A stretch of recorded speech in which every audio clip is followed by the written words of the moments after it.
5, 4, 3, 2, 1. This is Deducter bringing you set 3 of SKT1 vs KT Roaster in the Pro League Grand Finals. And SKT1 is already up 2-0. Things not looking too good for KT. So SKT1 is sending out S2 to take on Hoejja, I believe. S2 is the red Zerg at the 1 o'clock position. Here we see a shot of S2, and on the other hand we have the teal Zerg at the 7 o'clock position. And that is Hoejja. Look at Hoejja. He is focused and intense here, despite the fact that I rag on him all the time. He actually looks like he's paying attention in this game. KT does not want to be down 3-0. That is for sure, because otherwise, sure, Flash will win a game, probably. And then they're pretty screwed after that. They still have stats, but, Hoejja really needs to deliver a win here for KT's chance. Look at those. Well, I don't get it. I think that was a sign of Flash. But there were a bunch of people holding an SKT1 poster, which is kind of bizarre. Maybe they want to crush Flash there. Good for them, I guess. Anyway, here, is that Reach? No, that's Hoejja. That's not Hoejja. Hoejja doesn't look like that. What are you talking about? He's got the weird hair that dyed. I don't even know. It's not blonde. It's, that hair. That's not Hoejja at all. That looked like Reach to me. That's what I have to say about the subject matter. Anyway, Hoejja is a mere 41% against Zerg, but S2 is 48%, which isn't bad.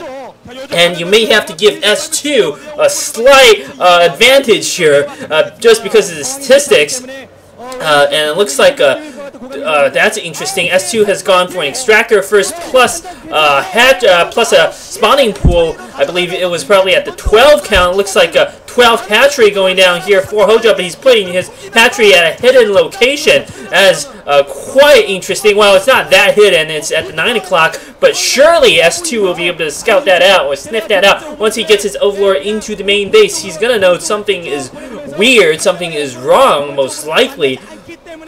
And he doesn't see expansion in the natural. The obvious conclusion is that there is expansion somewhere else. 9 o'clock is as good a position as any. Check out, is very, very foolish to put a hidden expansion in ZVZ somewhere far away, because then that base would be super vulnerable to any sort of attack. We see a very, very fast layer here coming out for S2, so he is going for a Mulus. A very, very fast Mulus build. I mean, all Zergs eventually go for Mulus, generally, unless you're Oversky and you like 3 hatch Zergling rushes. But otherwise, you go for Mulus, of course. Actually, did Oversky do 3 hatch Mulus? I mean, not Mulus, 3 hatch Zerglings? It might have been. Geez, this was some time ago. He did this clever strategy to beat Jadong. But this was way back in like 2008, I think, and I just don't remember the details of that game. Anyway, here we see a layer coming out here and look at the SKT1 players' best, especially there, and you can't really see Flash from that shot, but certainly all the players are looking on anxiously. Now we see that Hoejja knows exactly what is going on. He sees the second hatchery in the main, he sees the Zerglings, he sees the layer going down, and based on the layer finishing time, he probably knows what S2 is going for. Hoejja looking a bit more focused than S2, I have to say, in this scene.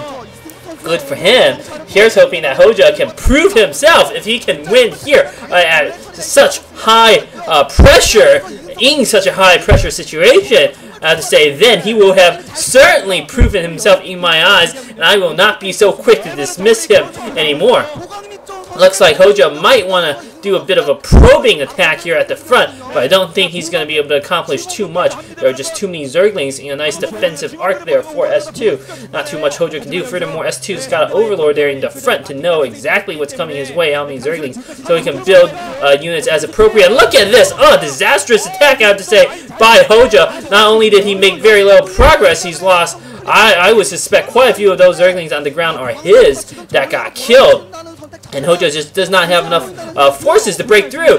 He's got speed upgrade. Normally, that would be a massive advantage in Zergling versus Zergling combat. However, that would do nothing in such a choke point situation where speed really doesn't matter.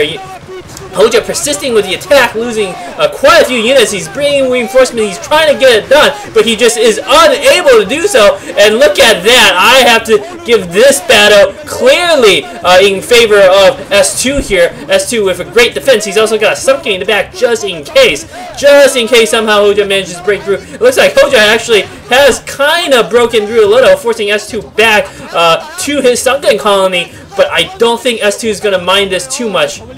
He's probably building all sorts of meal lists from all those eggs, and that's exactly what he's done. Whereas Hoejja, I don't know about him, and if Hoejja goes down here, it'll be an absolute disaster for KT. I don't see how they could possibly win the Pro League Grand Finals if Hoejja goes down here, but stranger things, I suppose, may have happened. Look at this, Hoejja coming in with a massive attack of his Zerglings, trying to do what damage he can. I think he picks off one drone, maybe a second drone. I think I see 2 dead drones there, a little hard to tell. And well, with so much blood, it's just so difficult to tell exactly what's happened there on the ground. But Hoejja certainly inflicted some damage on S2 here. S2, though, I believe has not taken critical damage. S2 freeing up some of his own side there, just getting rid of his Zerglings. And Hoejja has Scourge out. This will depend on how good S2's Mealist Micro is. S2 has the clear advantage in the air. He's more 6 more Scourge in conjunction with his Mealist should be able to crush Hoejja's Air Force as long as he acts sooner rather than later. As time goes on, Hoejja will be able to get his economic advantage in gear. Not only did he go for the 12 hatch, he also inflicted some damage there. And now we see S2 coming in to pick away at some of these drones, inflicting counter damage. Some Scourge landing for both players. Intense battle here. Difficult to tell what happened, but I have to say S2 may actually be in some trouble if he can't land these reinforcements. Scourge desperately bringing up Scourge. Both players microing well. Now I have to say, but Hoejja with new Scourge morphing seeming to catch S2 by surprise there, and I believe with that maneuver, both players have inflicted heavy losses on one another. Both players forced to pull back. Absolutely tense battle there. But critically, S2 has managed to kill 3 drones mining gas at that expansion of Hoejja's. As you can see, the hidden nature of expansion not really working out for Hoejja at all at this point. And forced to transfer drones from his main to that base, and it takes some time to move the drones over there compared to the natural. Both players trading blows there. Impossible to say who came out ahead. S2 still does not have speed on his Zerglings. If he wishes to employ them, he will be at a disadvantage. But he probably can't even spare the resources to get speed for his Zergling. He desperately needs to reinforce his Air Force right now. Having an aerial advantage is probably more critical. Hoejja sneaking 2 Zerglings into the main here, but unfortunately with that sunken colony there, Hoejja's not going to be able to do too much. And both players still maneuvering their forces around the map, trying to jockey for position. S2 may be going for a combined attack there on the natural, or perhaps he's going to send some Lings into the main and send his Air Force to the expansion. Brilliant maneuver by S2, I have to say. He's killed a drone there basically for free. And now both players trading some Zerglings here at the natural of Hoejja's base, and Hoejja managing to defend that position. S2, though, really missed a bit of a trick there, and I do not know why the crowd is going wild. S2 should have killed a lot more of those drones, but Hoejja thought both players' Air Force coming into contact with one another. Hoejja landing quite a few more Scourge than S2, I have to say.